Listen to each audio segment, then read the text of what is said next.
हमारे दर्शनकारों में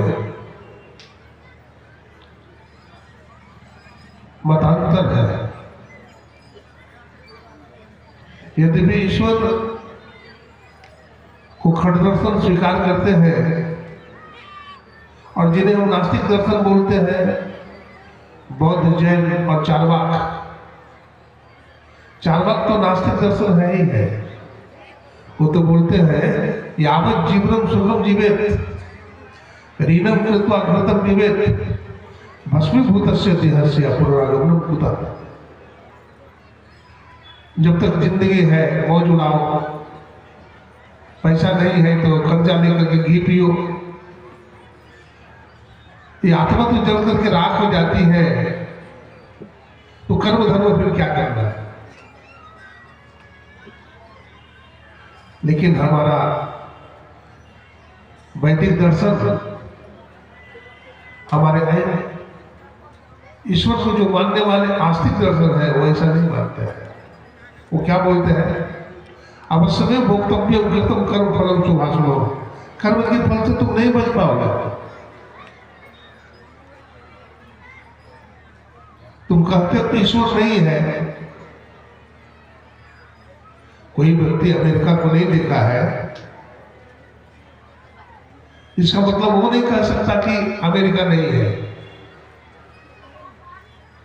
हवा दिखलाई नहीं पड़ती है तो हम नहीं कह सकते कि हवा नहीं है। काम क्रोध भी शरीर में है, वो दिखता नहीं है, इसका मतलब ये भी नहीं कह सकते वो नहीं है।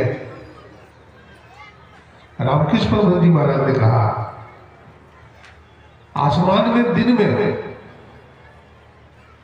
सूर्य नहीं दिखाई पड़ता, तारे नहीं दिखाई पड़ते, इसका मतलब तुम यह नहीं समझना कि आसमान में तारे नहीं है दिन में, वो सूर्य के प्रकाश के कारण दिखाई नहीं पड़ते। इसका मतलब तुम यह नहीं कह सकते कि ईश्वर नहीं है। ठीक उसी प्रकार से माया में पड़े रहने के कारण जीव को ईश्वर नहीं दिखाई पड़ता, तो ऐसा नहीं समझना कि ईश्वर नहीं है। वो ईश्वर है, वो सबके अंदर है। आप विज्ञान पढ़े, कोई भी कार्य का कारण होता है, कोई भी कार्य बिना कारण का नहीं होता। ये संसार को देख करके भी पता लगता है, ये समुद्र को देख करके पता लगता है, ये मकान दुकान दुनिया को देख करके पता लगता है ईश्वर को बनाने वाला को है। वो ईश्वर है, वो परमात्मा है। हमारे देश में अवतारवाद है और अवतार को लोग ईश्वर मानते हैं, कहते हैं यही भगवान है, यही परमात्मा है। सज्जनों, अवतार सर्वांश का नहीं होता, एकांश का होता है।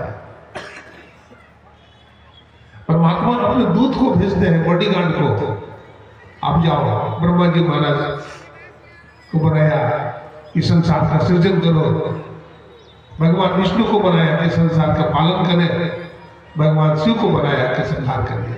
इसी को गॉड बोलते हैं पादरी। G for generator, O for operator, D for destroyer,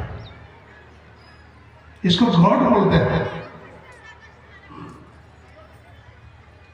वो ईश्वर परमात्मा, देवों के देव महादेव कहा गया है। सभी देवताओं में बड़े कौन है? तो भगवान शिव है। तो बतलाते हैं भगवान शिव से भी बड़े कौन है? एक बार भगवान शंकर की शादी हो रही थी, तो ब्राह्मण देवता ने पूछा, आपके पिताजी का नाम क्या है? तो भगवान शिव ने कहा कि हमारे पिताजी का नाम ब्रह्मा जी है। फिर पूछा, आपके दादाजी का नाम क्या है? तो उन्होंने कहा हमारा दादाजी का नाम भगवान विष्णु है।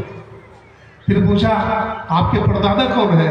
तो भगवान शंकर धीरे से बोलते हैं, सबके परदादा हम ही है, हमारा परदादा कौन है? लेकिन भगवान शिव के भी परदादा है। हम लोग रोज स्तुति विनती करते हैं, गुरु ग्रंथ में पढ़ते हैं, भजो ओम ओम प्रभु नाम यही, अब भजो ओम ओम वही नाम है। ये ओम क्या है? इसमें 2.5 अक्षर है। पोथी पढ़े पढ़े जगमुआ, संत कबीर साहब कहते हैं, पोथी पढ़ी पढ़ी जगमुआ, पंडित भया न कोई, और 2.5 अक्षर प्रेम का, पढ़े जो पंडित हो। 2.5 अक्षर क्या है? अकार है, उकार है और मकार है, यही 2.5 अक्षर। अकार रजोगुण का प्रतीक है, ब्रह्मा जी का प्रतीक है। उकार विष्णु भगवान का प्रतीक है, सतगुरु का। और मकार तमोगुण का प्रतीक है, अज्ञान का प्रतीक है। तो ईश्वर परमात्मा के संबंध में तो हमारे उपनिषद में भी, और अभी सोच रहे थे वेद मंत्र में, ओम स योजत उरु गायस्य ज्योतिम वृथा कृणंतम निमितेन गावः परिणशं कृणुते तिग्मस्लिंगो दिवा हरिदृश्य नत निद्रा।